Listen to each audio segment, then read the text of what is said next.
حاصل مطالعہ۔ اس پروگرام میں ہم آپ کے لیے لاتے ہیں مختلف تحریریں۔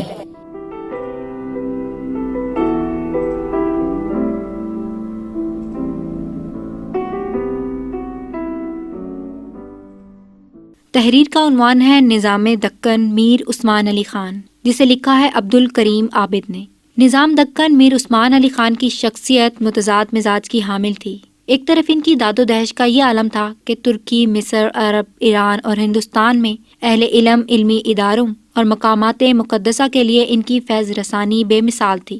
دوسری طرف اپنی ذاتی زندگی میں نہایت بخیل تھے، اپنے خاندان کو بھی مالی طور پر تنگ رکھتے تھے۔ ابتدائی دور میں تخت نشین ہونے کے بعد وہ زر و جواہر سے مرصع رہتے تھے، لیکن پھر ایسی سادگی اختیار کی کہ ان کی ترکی ٹوپی گرد آلود ہو گئی تھی، چھڑی ٹوٹ گئی تھی اور وہ اسی شکستہ چھڑی کو لیے چلتے تھے۔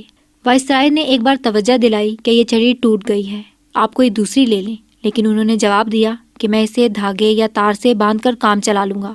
دوسری طرف ان کے بیٹے معظم جاہ کا یہ حال تھا کہ سفر یورپ پر جانے لگے تو کئی صندوقوں میں ان کا سامان تھا۔ ایک صندوق میں صرف جوتے تھے اور دوسرے میں 250 واکنگ سٹکس تھیں، تاکہ لباس کی مناسبت سے جو چھڑی چاہیے وہ مل سکے۔ شہزادوں کی ان فضول خرچیوں پر وہ ناراض تھے۔ انگریز حکومت نے بڑی کوشش کے بعد اخراجات کے لیے ایک معقول ماہانہ رقم طے کرائی، مگر وہ سمجھتے تھے کہ یہ رقم بہت زیادہ ہے اور شہزادوں نے انگریز کا دباؤ ڈال کر حاصل کی ہے۔ حرم سرا میں 50 سے زیادہ عورتیں اور انگنت صاحبزادگان تھے، یہ بھی مالی طور پر تنگ رہتے تھے۔ عورتوں کو نقد رقم نہیں ملتی تھی، جنس کی شکل میں اشیاء دی جاتی تھی، اور یہ عورتیں نقد رقم اپنا یہ سامان بیچ کر حاصل کرتی تھیں۔ حضور نظام خاص لوگوں کے گھر اظہار مہربانی کے لیے اپنا خاصہ خوانوں اور کشتیوں میں سجا ہوا بھیجا کرتے۔ اکثر اس میں دال، سبزی یا معمولی کھانا ہوتا۔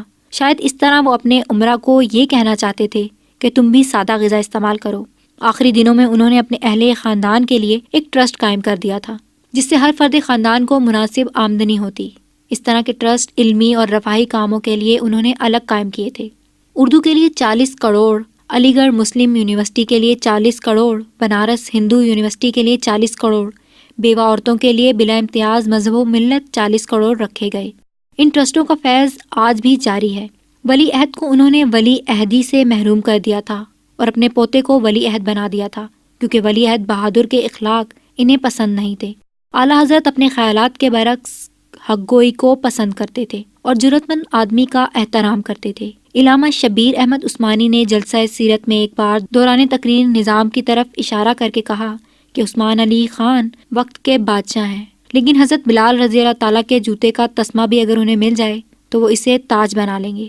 نظام دکن نے یہ سنتے ہی اپنے زانوں پر ہاتھ مار مار کر بار بار کہا کہ بالکل ٹھیک مولانا، بالکل ٹھیک۔ ایک بار نواب بہادر یار جنگ جلسہ سیرت میں تقریر کر رہے تھے، نظام بھی موجود تھے۔ انہوں نے اپنی گرجدار آواز میں نظام کو مخاطب کر کے کہا کہ اے محمد عربی صلی اللہ علیہ وسلم کے تاج پوش غلام، آج تجھ کو بتاؤں کہ اسلام کا طرز حکمرانی کیا ہے۔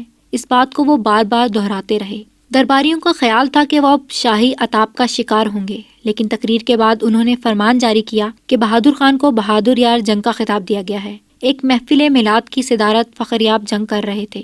حضور نظام اچانک آ گئے اور جلسہ میں بدنظمی ہو گئی۔ فخریار جنگ نے حاضرین سے کہا کہ یہ رسول کریم صلی اللہ علیہ وسلم کی محفل ہے، اس محفل میں حضور نظام پہلے ہمارے بھائی ہیں، پھر شاہ زیجا۔ اس پر درباریوں نے لگائی بجھائی کی تو کہا کہ وہ ٹھیک تو کہتے ہیں، رسول کریم صلی اللہ علیہ وسلم کی محفل میں میری حیثیت کیا ہے؟ وہ روزانہ اپنی کنگ کوٹھی سے پرانی حویلی والدہ کی قدم بوسی کے لیے جایا کرتے تھے۔ اس موقع پر ٹریفک روک دی جاتی، لوگ دو رویا کھڑے رہتے، کسی کو سلام کرنے کی اجازت نہیں تھی، صرف 2 مخصوص افراد کو سلام کا حق دیا گیا تھا۔ ان میں ایک غوثی شاہ نظامی تھے، وہ ایک مخصوص جگہ پر کھڑے ہو کر سلام کرتے اور اس کے جواب میں نظام اپنی انگشت شہادت بلند کر دیتے۔ نظام کے صاحبزادگان ولی عہد اعظم شاہ اور معظم شاہ کی شادی مولانا محمد علی جوہر کے بھائی مولانا شوکت علی نے سابقہ خلیفۃ المسلمین ترکی سلطان عبد المجید کے خاندان میں کرائی تھی۔ شہزادی در شہوار خلیفہ کی صاحبزادی تھیں اور شہزادی نیلوفر خلیفہ کی ہمشیرہ تھیں، دونوں یونانی حسن کا نمونہ تھیں۔ ان کی ترکی سے ممبئی آمد پر میرے والد نے صدقے کے لیے بکرے پیش کیے اور والد کی تصویر شہزادوں اور شہزادیوں کے ساتھ ہماری حیدرآباد کی دکان سن برج ہاؤس میں آج بھی آویزاں ہیں۔ شہزادی در شہوار کے اصرار پر نظام نے خاندانی روایت کے خلاف اپنے پوتوں کو مغربی درسگاہوں میں تعلیم دلائی۔ موجودہ نظام برکت علی خان کیمبرج کے گریجویٹ ہیں۔ سفر آدھی صدی کا۔ بشکریہ ہفت روزہ فرائیڈے اسپیشل کراچی۔